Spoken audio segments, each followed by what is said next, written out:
airstrikes sa mga nuclear facilities ng Iran. So, hindi na umabot sa 2 weeks. 2 days lang po yata. 2 days after na bigyan niya ng deadline to surrender. That it would not plan regime change efforts. Sabi naman po sa report ng CBS. Then, kinonfirm naman po mga kababayan ng Iran's Islamic Revolutionary Guard Corps na sa paniwala nila, the strikes were conducted at around 2:30 a.m. in Iran. O ganyan po yung eroplanong ginamit sa pambobomba. This is a Fox News alert. News from the President of the United States that there has been an attack inside Iran. Just moments ago, President Donald Trump putting out on Truth Social, we have completed our very successful... So, 3 mga kababayan na nuclear facility. Sabay-sabay ito na nagpapagang mga balita at pagtalakay sa mga isyu na lipungan. Bulsa! Opinyon, banat at paglalantad sa katotohanan. Bulsa! What you see is what you get. You decide. Hello mga kababayan, si Dante Maravillas, Bicolano vlogger, broadcast journalist from Albay. So, breaking news ngayon kasi mga kababayan, ibigay ko na ito sa inyo. In-announce ngayon po ni US President Donald Trump ang kanilang pambubumba, airstrikes sa mga nuclear facilities ng Iran. So, hindi na umabot sa 2 weeks. 2 days lang po yata. 2 days after na bigyan niya ng deadline to surrender si Iranian Supreme Leader Ali Khamenei. Ngayon, sinagawa na ng Amerika yung airstrike. Yan po yung report ng Jerusalem Post. Trump confirms airstrikes on Iranian nuclear sites. Sabi dito sa balita, in a historic moment, the United States has joined Israel in decisive strikes against Iran's nuclear and terror infrastructure following Israel's bold lead on June 13. This united front sends a powerful message. The free world will not allow the Iranian regime to obtain nuclear weapons. The United States and Israel now stand as one, resolute in the fight against terror, unwavering in the defense of global peace and freedom. Ito yung post mga kababayan ni Donald Trump sa kanyang social media Truth. May sarili siyang social media na tulad ng X or Twitter. Sabi niya, we have completed our very successful attack on the 3 nuclear sites in Iran, including Fordo, Natanz, and Isfahan. All planes are now outside of Iran airspace. A full payload of bombs was dropped on the primary site, Fordo. All planes are safely on their way home. Congratulations to our great American warriors. There is not another military in the world that could have done this. Now is the time for peace. Thank you for your attention to this matter, sabi po ni Trump. Trump also added that he will give a public address on the White House regarding our very successful military operation in Iran at 10 p.m., adding that this is a historic moment for the United States, Israel, and the world. Sabi niya, Iran must now agree to end this war. Trump expressed hope that the strikes would push the Iranian regime into negotiation and does not currently plan additional U.S. actions inside, sabi po niya. U.S. Air Force B-2 stealth bombers were involved in the strikes, sabi po ng isang US official. At saka, nag-retweet pa si Trump sa kanyang social media post, an open source intelligence analyst claiming that Fordo is gone. Additionally, the US reached out to Iran to say that it would not plan regime change efforts. Sabi naman po sa report ng CBS.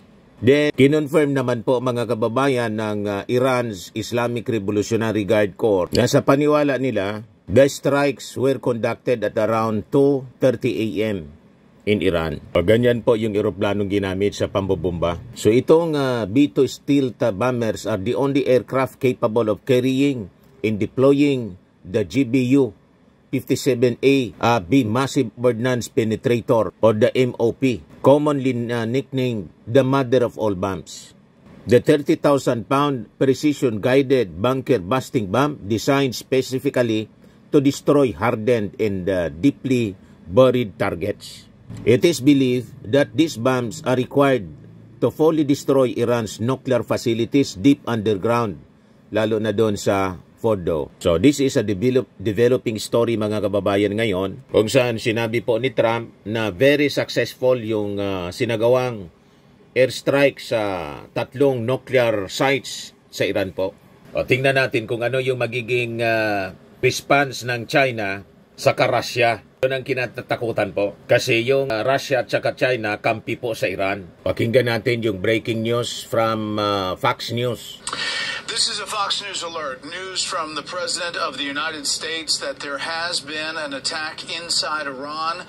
Just moments ago, President Donald Trump putting out on Truth Social, we have completed our very successful attack on 3 nuclear sites in Iran, including Fordo, Natanz, and Esfahan. All planes are now outside of Iran airspace. Again, this from President Donald Trump. A full payload of bombs was dropped on the primary site, Fordo.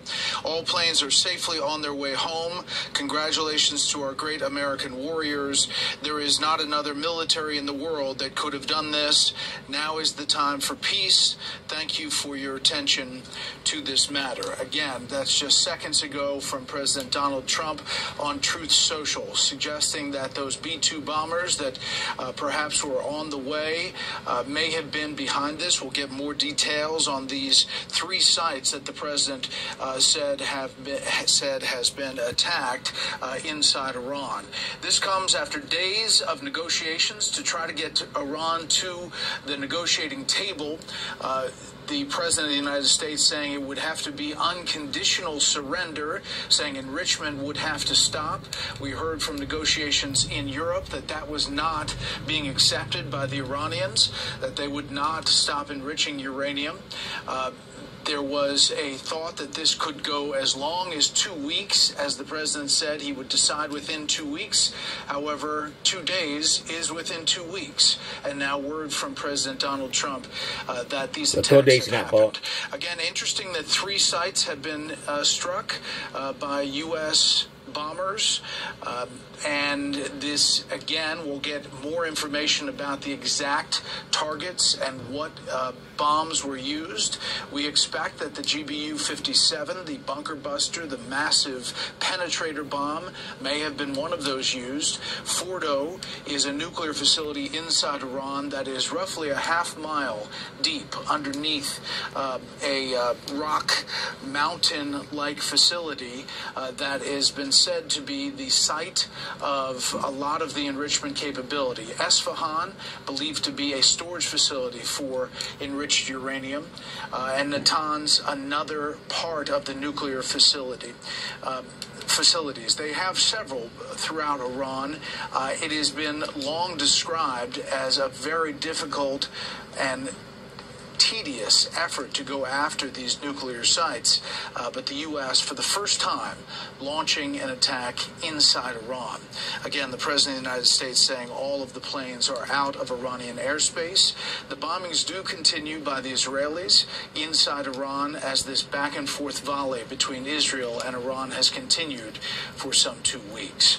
We expect to hear more about this operation, not only from the Pentagon, but perhaps from the White House, although the White House this evening has called a lid, as far as meaning no one will talk after that. That may be changing now. Obviously, we have this Truth Social post from President Donald Trump. Ayan po yung Isfahan nuclear facility. Satellite photo po. Durog na durog mga kababayan.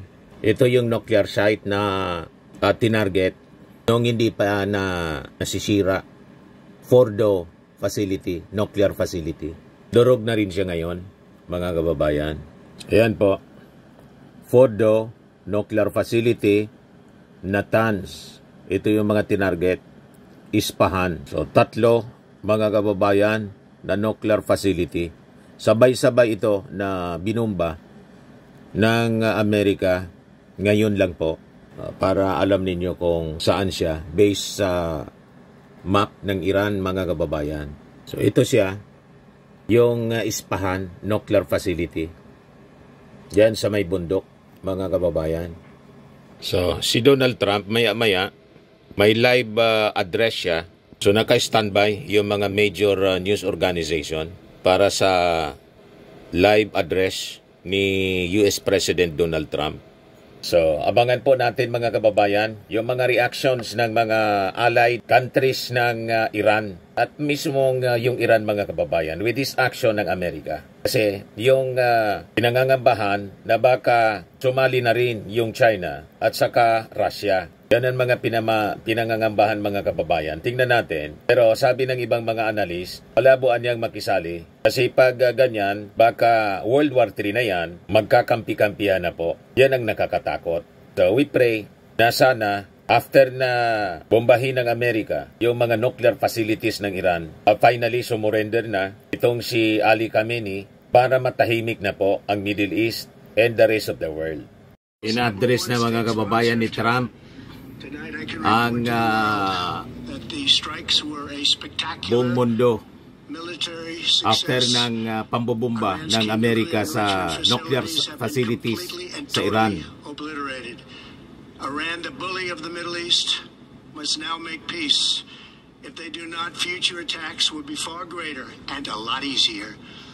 For 40 years, Iran has been saying death to America, death to Israel. They have been killing our people, blowing off their arms, blowing off their legs with roadside bombs. That was their specialty. We lost over 1,000 people, and hundreds of thousands throughout the Middle East and around the world have died as a direct result of their hate. In particular, so many were killed by their general, Qasem Soleimani. I decided a long time ago that I would not let this happen. It will not continue. I want to thank and congratulate Prime Minister Bibi Netanyahu. We worked as a team like perhaps no team has ever worked before. And we've gone a long way to erasing this horrible threat to Israel. I want to thank the Israeli military for the wonderful job they've done. And most importantly, I want to congratulate the great American patriots who flew those magnificent machines tonight, and all of the United States military on an operation the likes of which the world has not seen in many, many decades. Hopefully we will no longer need their services in this capacity. I hope that's so. I also want to congratulate the chairman of the Joint Chiefs of Staff, General Dan Raisin-Kane, spectacular general, and all of the brilliant military minds involved in this attack. With all of that being said, this cannot continue. There will be either peace or there will be tragedy for Iran far greater than we have witnessed over the last 8 days. Remember, there are many targets left. Tonight's was the most difficult of them all, by far, and perhaps the most lethal. But if peace does not come quickly, we will go after those other targets with precision, speed, and skill. Most of them can be taken out in a matter of minutes. There's no military in the world that could have done what we did tonight, not even close. There has never been a military that could do what took place just a little while ago. Tomorrow, General Kane, Secretary of Defense, Pete Hegseth will have a press conference at 8 a.m. at the Pentagon. And I want to just thank everybody, and in particular, God. I want to just say we love you, God, and we love our great military. Protect them. God bless the Middle East. God bless Israel, and God bless America. Thank you very much. Thank you. Ito yung actual footage mga kababayan ng pambobomba ng Amerika sa nuclear facility ng Iran.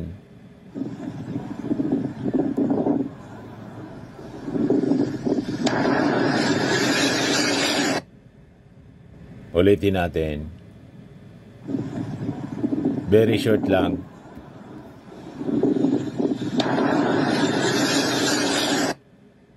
Matindi po. Ito yung resulta, mga kababayan. We're hearing from military sources. Jennifer Griffin is... Yan yung mga B-2 bombers na ginamit mga kababayan. Yan yung mga binumba. Fordo, Natanz, Isfahan. So, yan yung ginamit pong eroplano sa pambobomba. So wala pang response, wala pang sinasabi mga kababayan, yung supreme leader ng Iran, si Ali Khamenei. Hintayin natin mga kababayan kung ano yung mga masasabi niya after na bombahin ng Amerika, mga kababayan, yung tatlong mga nuclear facilities ng Iran. Po, Firmax Firming and Lifting Cream, pinapahid po sa mga pulses in affected area. Mainam po sa paninigas ng mga kaso-kasuan. Ito naman po, Automax Radiant Serum. Sa mukha naman yung application, anti-aging po siya. You will look 10 years younger than your age. Sa mga cancer patients naman po, baka lang gusto ninyo itong itry. Neng siya red mixed fruit drink. Hindi mo po siya gamot, food supplement siya. Kaya lang, gawa siya mga kababayan sa goji berry. Yung goji berry, may anti-cancer properties. O ngayon, yung mga inquiries ninyo, dumiritso na lang kayo sa aming messenger sa Facebook para masagot namin agad. Ayos pa? Ayos na ayos niya, Mr. Maravilla. But anyway, ito po pala yung aming bagong product na binibenta online. I am worldwide amazing pure organic barley powdered drink mix from Australia. Negosyo to ng aking anak na architect entrepreneur Riz Maravillas. Ayan po. Kontakin na lang po ninyo siya, Riz Maravillas on Facebook. Ang mga health benefits niya, boost immunity, improves digestion, enhance energy levels, packed with antioxidants, prevent cancer. Sa mga naghanap po ng malinis and spacious fitness gym, pumunta lang po kayo sa aming Colossal Fitness Gym. May Grab car rental din po kami. Ito naman po yung bago naming product na binibenta online. Eye Glow Serum, whitening po siya. Tingnan ninyo yung epekto sa aking anak na architect before and now. Yung mga inquiries po ninyo, dumiretso na lang kayo sa kanyang Facebook account, Riz Maravillas.